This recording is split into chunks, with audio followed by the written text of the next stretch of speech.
Hi, welcome to FamiSafe. I'm Amanda, and today I'm going to be talking you through a full tutorial on how to use FamiSafe on your iOS device. FamiSafe is a parent control app that helps ensure the online safety of children. Let's get started. For this video, we'll be looking at content safety.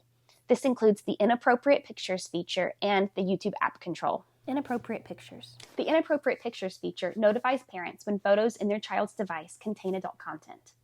The detected photos will be uploaded to the parent's device for further review.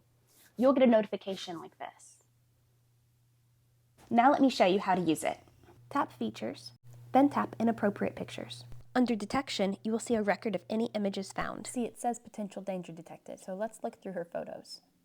I don't see anything concerning, so let's move on. Under Settings, you can toggle the Enable switch to start detecting, and choose an accuracy level. The higher the level you set, the fewer photos will be considered suspicious. YouTube app control. The YouTube app control will allow parents to block inappropriate YouTube videos or channels and monitor any suspicious text in the description, title, or comments of the videos.